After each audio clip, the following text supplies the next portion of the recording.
저는 고난주간에 설교를 준비할 때마다 십자가에 달리신 주님 생각에 마음이 무거워져 준비하는 내내 어려움을 겪곤 합니다. 여러분도 저와 비슷한 마음이리라 생각됩니다.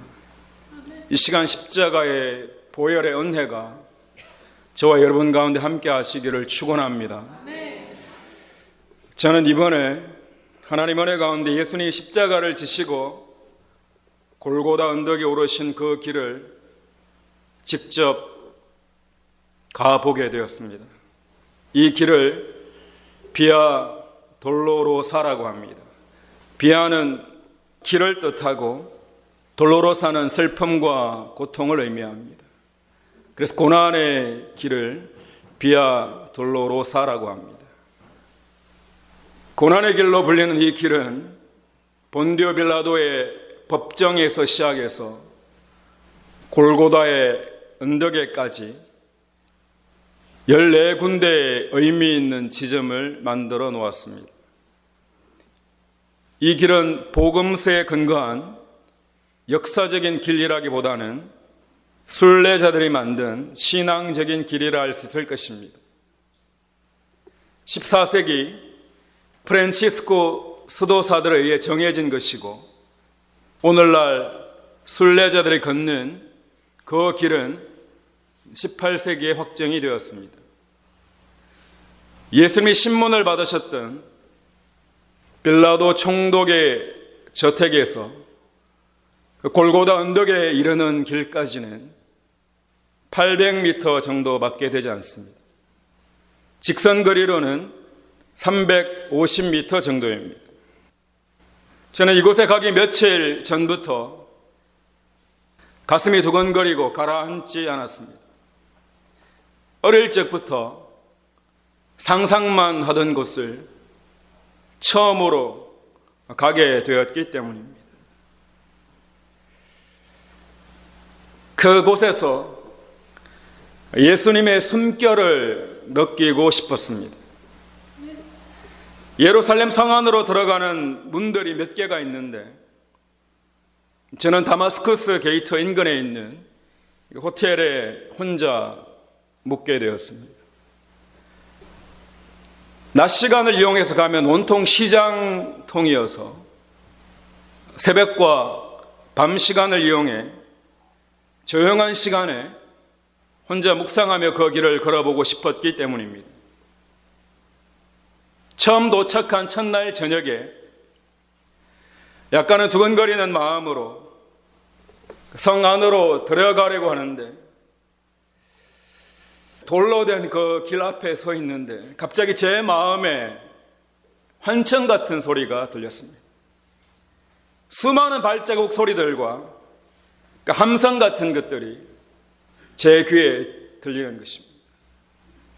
십자가에 못 박으라, 십자가에 못 박으라는 그 군중들의 소리가 마치 지금 현장에서 들리는 것처럼 그렇게 느껴졌습니다. 저는 한동안 성 안으로 들어갈 수가 없었습니다. 한참을 성 밖을 맴돌면서 얼마나 많이 울었는지 모릅니다.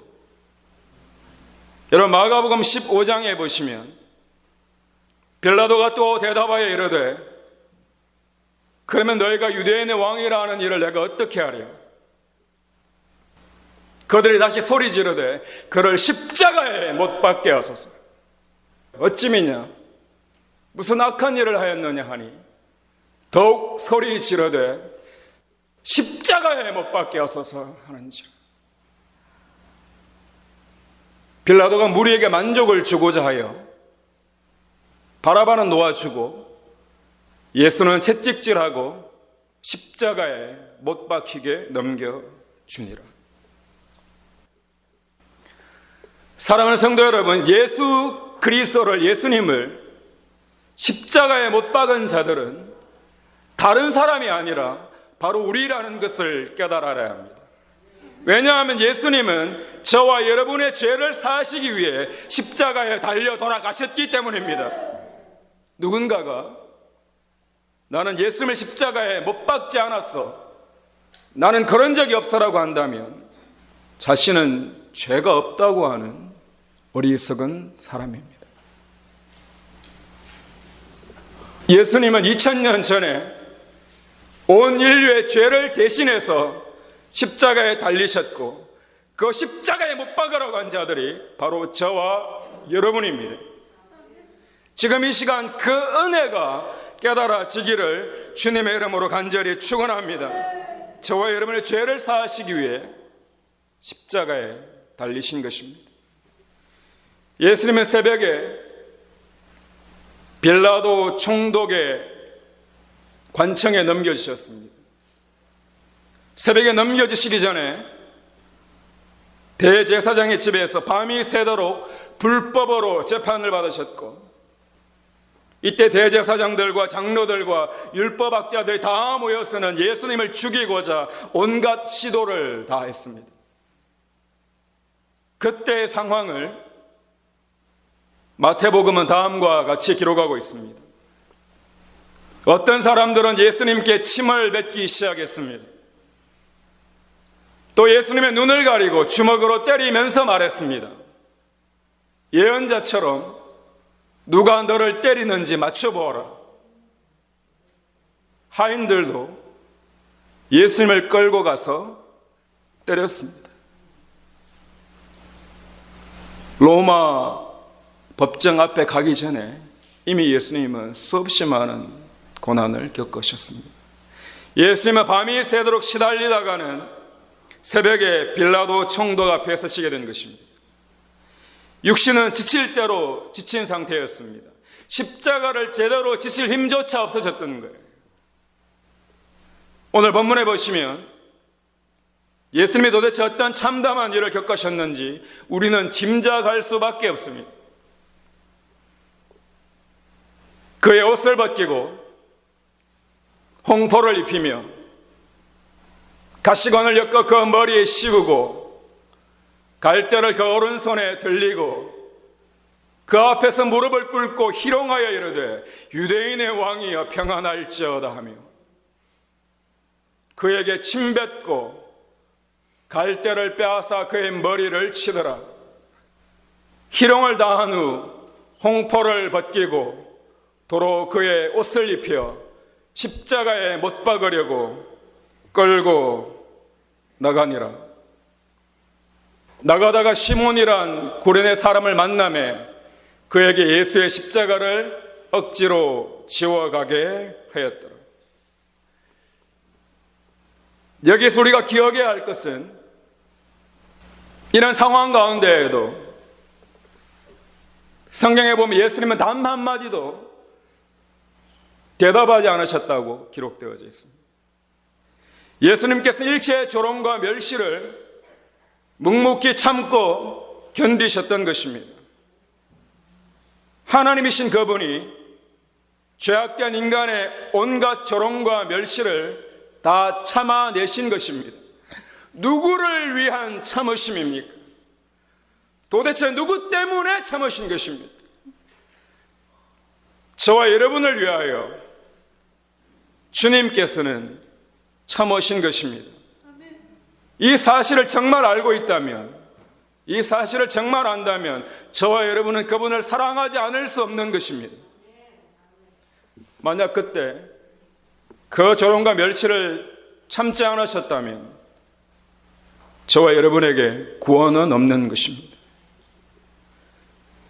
주님은 우리들을 위하여 모든 것을 참으셨고 지금도 참고 계시는데, 우리들은 작은 것 하나 참지 못한다면, 신앙생활을 하는 가운데 작은 것 하나 참지 못하고 있다면 저와 여러분은 지금 이 시간 회개해야 하는 것입니다. 오늘 본문 마지막에 보시면 구레네 사람 시몬이란 사람이 등장합니다. 구레네 시몬은 마태, 마가, 누가, 복음 모두에 등장하는 인물입니다. 예수님이 십자가를 지고 가시는 그 길에 예수님을 만나게 되었습니다. 전혀 예상하지 못한 그 자리에서 예수님을 만난 것입니다. 구레네, 즉 키레네는 지금 아프리카 북부에 위치한 리비아 지역입니다. 이 지역은 예수님 당시에 수많은 디아스포라 유대인들이 살고 있었던 곳입니다. 구레네 시몬은 유월절이 되어 자신이 그렇게 꿈꾸던 예루살렘 성에 드디어 오게 된 것입니다. 하나님에게 제사를 드릴 생각으로 기쁨에 가득 찬 모습으로 예루살렘 성전을 올라가고 있었습니다. 그런데 그 길에서 한 죄수의 행렬을 보게 됩니다. 그러더니 갑자기 로마 군인들에 의해서 강제로 예수님의 십자가를 지게 되었습니다. 그는 예수님이 메시아인 줄 알지 못했습니다. 그냥 죄수인 줄로만 알았습니다. 그래서 성경에는 억지로 십자가를 졌다고 기록하고 있습니다. 마가복음에는 다음과 같이 기록되어져 있습니다. 마침 알렉산더와 루포의 아비인 구레네 사람 시몬이 시골로서 와서 지나가는데 저희가 그를 억지로 같이 가게 하여 예수의 십자가를 지우고, 억지로 십자가를 진 사람이 바로 구레네 시몬입니다. 그런데 훗날에 그의 가족이 모두 초대교회 영향력이 있는 그리스도인들이 되었다는 것입니다. 로마서 16장에 보면 주 안에서 택하심을 입은 루포와 그 어머니에게 문안하라. 그 어머니는 곧 내 어머니니라. 사도 바울이 루포의 어머니, 곧 구레네 시몬의 아내인 그 여인에게 어머니라고 부릅니다. 그리고 주 안에서 택하심을 입은 루포라고 기록하고 있는 것입니다.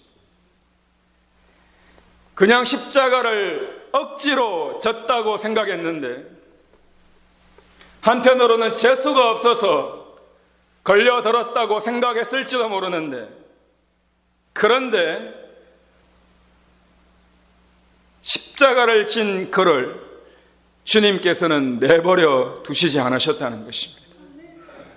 시몬 자신은 물론이고 그의 가정과 자녀들이 하나님의 자녀가 되는 놀라운 복을 얻게 된 것입니다. 저와 여러분과 하나님의 복이 임하기를 축원합니다. 억지로라도 십자가의 길을 간다면 우리 앞에는 반드시 복이 있을 줄 믿으시기 바랍니다. 주님의 십자가는 아무나 질 수 있는 게 아니라는 것을 알아야 합니다. 재수가 없어지는 게 아니에요. 하나님의 선택받은 자만이 십자가를 질 수 있는 것입니다. 교회 일을 아무나 할 수 있는 게 아니에요. 하나님의 선택받는 자만이 주님의 일을 할 수 있는 줄 믿으시기 바랍니다. 그래서 예수님은 제자들에게 말씀하셨습니다. 자기 십자가를 지고 나를 따르라고 하신 거예요. 처음 십자가를 졌을 때 구레네 시몬은 생각했을 것입니다. 자신이 한 죄수의 십자가를 대신 진다고 생각했습니다. 근데 알고 보니 그게 아니라는 것을 깨닫게 되었습니다. 예수님의 십자가를 시몬 자신이 대신 진 것이 아니라 자신이 져야 할 십자가를 주님이 대신 졌다는 것을 깨닫게 된 것입니다. 저와 여러분이 져야 할 십자가를 우리 주님이 대신 지신 줄 믿으시기 바랍니다. 내가 할 일을 그분이 대신하신 그 은혜에 감격하여 나는 오늘도 주님의 일을 하시기를 축원합니다. 주님, 내게 왜 이런 일들이 생기는 겁니까? 내 인생 가운데 왜 이런 일들이 생기나요? 우리가 다 알 수 없습니다. 내가 믿음의 길을 가고 십자가의 길을 가는데 나는 왜 이런 욕을 먹어야 하고 왜 이런 어려움을 겪어야 합니까? 우리는 다 알 수 없습니다. 하지만 분명한 것은 그 어려움이, 그 십자가를 지는 것이 결과적으로는 얼마나 큰 영광이 되는지를 깨달아야 하는 것입니다. 지금 순간만 보는 것이 아니라 하늘나라가 저와 여러분의 삶 가운데 보여지기를 주님의 이름으로 간절히 축원합니다. 때로는 우리가 원치 않는 일들을 통해 우리가 더욱 성숙하게 되어진다는 것을 알아야 합니다. 우리 모두는 인생이라는 십자가를 지고 갑니다. 그런데 그 십자가의 길을 어떻게 가고 있는가 하는 것입니다. 때로는 우리는 이 길을 가지 않기를 원하기도 합니다. 그래서 이 길만큼은 피하게 해달라고 기도하고 있을지도 모릅니다. 그런데 그럼에도 불구하고 주님이 저와 여러분에게 그 길을 가게 하실 때가 있더라는 것입니다. 때로는 고난 앞에, 어려움 앞에 저와 여러분을 세우시기도 하는 것입니다. 내가 원치 않는 일 가운데에도, 내가 하기 싫은 일 가운데에도, 내가 억지로 하는 일 가운데에도 그 길을 믿음의 길이라면, 십자가의 길이라면 주님은 가게 하시는 것입니다. 사랑하는 성도 여러분,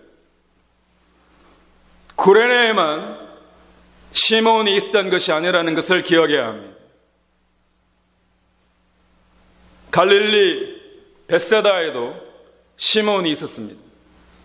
베드로의 원래 이름이 시몬이었습니다. 예수님이 시몬에게 아람어로는 게바, 헬라어로는 베드로라는 이름을 붙여주신 것입니다. 왜냐? 너는 장차 반석과 같이 될 것이라고 주님이 약속하셨기 때문입니다. 지금은 비록 시몬의 모습이지만 반석 같아지기를 바라는 간절한 마음에서 주님은 베드로라고 이름을 붙여주신 것입니다. 성경에 보면 어떤 때는 베드로라고 부르시고 어떤 때는 시몬이라고 하십니다. 왜 그런가요? 예수님이 잡히기 전날 밤 겟세마네 동산에서 기도하시면서 베드로와 야고보 요한에게 기도하기를 당부하셨습니다. 그건 돌아와 보니 제자들은 다 자고 있는 거예요. 그때 주님이 말씀하십니다. 제자들의 자는 것을 보시고 베드로에게 말씀하시되 시몬아 자느냐? 내가 한시 동안도 깨어 있을 수 없더니. 시몬이라고 부르는 것입니다. 반석이 아니에요. 부활하신 주님의 제자들을 만나러 오셨는데 부활하신 주님을 만나고도 베드로는 어디로 갑니까? 고향으로 가서 고기나 잡고 있습니다. 그 베드로에게 주님 찾아가셔서는 뭐라고 하시는가 하면 요한의 아들 시몬아, 아직 반석의 모습이 아니라는 것입니다. 주님께서 베드로라고 이름을 붙여주셨지만 삶은 여전히 시몬의 삶을 살고 있는 거예요. 도대체 누가 시몬을 부르셨습니까? 누가 시몬을 사도로 선택하셨습니까? 누가 시몬에게 베드로라는 이름을 붙여주셨습니까? 시몬을 베드로로 만들 수 있는 분은 오직 예수 그리스도 한 분뿐이십니다. 우리 모두는 시몬일지 모릅니다. 억지로 투덜거리며 십자가의 길을 가고 있을지도 모릅니다. 어려운 일은 내 몫이 아니라고 피하려고만 합니다. 그러면서 내가 제일 잘 믿는 것처럼 포장하려고 합니다. 하지만 그런 저와 여러분을 향해 우리 주님은 반석과 같은 자로 만드실 계획을 갖고 계신 것입니다. 저와 여러분을 반석으로 빚어가시기 위해 때로는 저와 여러분을 억지로라도 시키시는 일들이 있는 것입니다. 여러분, 이 자리에 억지로 나오셨더라도 하나님의 은혜가 여러분 가운데 함께 하시기를 축원합니다. 하나님이 변화시키시기를 원합니다. 구레네 시몬도 처음에는 예수 그리스도를 알지 못했습니다. 그래서 얼떨결에 십자가를 억지로 지기 시작한 것입니다.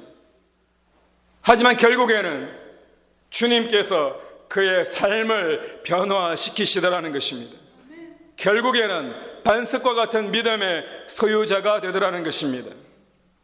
닭이 2번 울기 전에 예수님을 3번이나 배반하고 저주한 그 시몬이 결국에는 십자가에 거꾸로 매달려 주님의 이름을 높이며 죽어가더라는 것입니다. 우리도 어느 한 구석에는 억지로 하고 있을지 모릅니다. 아직 우리의 모습은 시몬의 모습일지도 모릅니다. 하지만 하나님은 저와 여러분에게 반석과 같은 믿음을 기대하고 계십니다. 그리고 반석과 같은 자로 저와 여러분을 만들어 주실 것입니다. 우리 모두 시몬으로 머무는 인생이 아니라 끝끝내 저와 여러분이 반석과 같은 믿음의 소유자가 되기를 주님의 이름으로 간절히 축원합니다. 말씀을 정리합니다. 저와 여러분이 가는 신앙의 길이 때로는 억지로라도 포기하지 마십시오. 여러분이 지금 억지로 하더라도 그 길이 세상의 길이 아니라 십자가의 길이라면 저와 여러분은 결국 변화되고 구원을 이루게 될 것입니다. 구원이 있을지어다. 지금 당장은 힘들어도 십자가의 길을 가는 저와 여러분 되시기를 주님의 이름으로 간절히 축원합니다. 예수 그리스도의 십자가의 능력이 결국에는 저와 여러분을 변화시키고 여러분의 가정을 변화시키고 우리 교회를 변화시키실 것입니다. 예수 그리스도 안에서 변화되는 저와 여러분의 삶이 되시기를 주님의 이름으로 간절히 축원합니다. 아멘.